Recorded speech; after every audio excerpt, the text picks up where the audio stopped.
नमस्ते, आप सबका स्वागत है heart disease with doctor Mahua YouTube channel पे। मैं doctor Mahua Roy, consultant paediatric cardiologist from Kolkata. आज मैं डिस्कस करेंगे एएसडी डिवाइस क्लोजर के बारे में।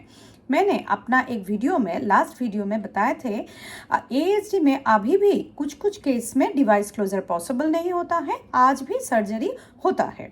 Device closure is standard of care, मतलब डिवाइस क्लोजर ही करना चाहिए। उसमें सफरिंग्स कम होता है, 2 दिन के अंदर ठीक हो जाता है पेशेंट, एज वेल एज उसमें कोई चीड़फाड़ नहीं होता है, तो कोई निशान नहीं रहता है, वेंटिलेटर मशीन में नहीं जाना पड़ता है, बाईपास में नहीं जाना पड़ता है, तो बहुत सारे एडवांटेजेस है। लेकिन कभी कभी क्या होता है, एएसडी सुइटेबल नहीं होता है डिवाइस के लिए, तब जाके आज भी सर्जरी किया जाता है और सर्जिकल आउटकम भी अच्छा ही होता है। पहले तो सर्जरी के बिना कुछ नहीं था, तो जो माइक्रो सर्जरी है वो बहुत बाद में आया हुआ है, सर्जरी पहले आया था। तो अभी क्या है, इसमें थोड़ा सा कंट्रोवर्सी आ गया है। क्या हुआ, एक पेशेंट आया था, जो एक यंग लेडी, जिसको बाहर बताया गया था, दूसरे डॉक्टर ने बोला था कि उसका माइक्रो सर्जरी पॉसिबल नहीं है क्योंकि आईवीसी रिम नहीं है, रेट्रोआयोटिक रिम कम है। आईवीसी रिम कम है और रेट्रोआयोटिक रिम बिल्कुल नहीं है। तो उनको जो कार्डियोलॉजिस्ट ने देखा था, तो उन्होंने बोला था कि इसमें डिवाइस क्लोजर पॉसिबल नहीं है, रिम डेफिशिएंट, मतलब डिवाइस होल्ड करने की जगह कम है, तो इसीलिए इनको सर्जिकल उन्होंने रेफर कर दिया था। तो वो जो यंग लेडी है, उनका हस्बैंड मेरा यूट्यूब वीडियो देख के मुझे फ़ोन किए थे कि देखिए सब बोल रहा है कि सर्जरी ओनली ऑप्शन, आप थोड़ा देखेंगे कि माइक्रो सर्जरी पॉसिबल है कि नहीं। तो ठीक है, मैंने बोला आ जाइए, मैं देख लेंगे।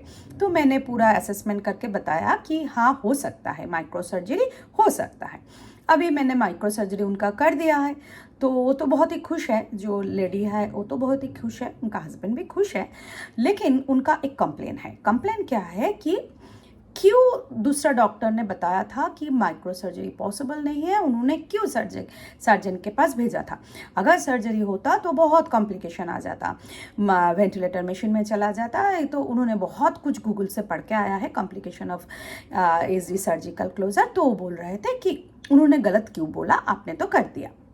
अभी मैं वो जो बोलना चाहते हैं वो है कि देखिए, ये जो माइक्रो सर्जरी पॉसिबल है कि नहीं, ये थोड़ा सा एक्सपीरियंस के ऊपर भी है। हम लोग जो कंजेनिटल हार्ट डिजीज स्पेशलिस्ट है, मतलब हम लोग ओनली बच्चों का हार्ट का डॉक्टर नहीं है। कंजेनिटल हार्ट डिजीज मतलब ये जो हार्ट का डेवलपमेंट होता है, तब जाके कोई छेद रह जाता है, कि कोई प्रॉब्लम रह जाता है, तो बच्चा अगर बड़ा भी हो जाता है, एडल्ट भी हो जाता है, तो भी हम लोग ही देखते हैं, और पॉसिबल है तो माइक्रो सर्जरी हम लोग ही करते हैं। तो हम लोग क्या करते हैं, ओनली कंजेनिटल हार्ट डिजीज देखते हैं, तो हम लोग बहुत ज़्यादा स्पेशलिस्ट इसमें है। अगर कोई कार्डियोलॉजिस्ट जो इतना एक्सपीरियंस कंजेनिटल हार्ट डिजीज में नहीं है, तो उनके लिए हो सकता है कि उन्होंने बोले होंगे कि ये पॉसिबल नहीं है, उन्होंने अच्छाई के लिए सर्जन के पास भेज दिए थे।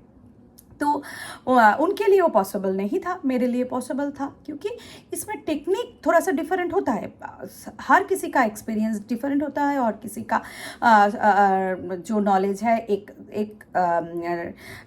डिफरेंट या एक स्पेसिफिक डिजीज़ के ऊपर वो डिफरेंट होता है। ठीक है, अगर डिवाइस क्लोजर नॉर्मल टेक्निक में नहीं होता है, एएसडी डिवाइस क्लोजर, तो हम लोगों के पास बहुत सारा डिफरेंट टेक्निक्स है, जैसे right pulmonary venous technique, left pulmonary venous technique, जिसको अमेरिकन फुटबॉल टेक्निक भी बोला जाता है, और एले रूफ टेक्निक होता है, एलवी इनफ्लो टेक्निक होता है, और कोई है जो बेलून असिस्टेड भी करता है। तो बहुत सारा टेक्निक होता है जो डिफ़िकल्ट एएसडी में यूज़ होता है।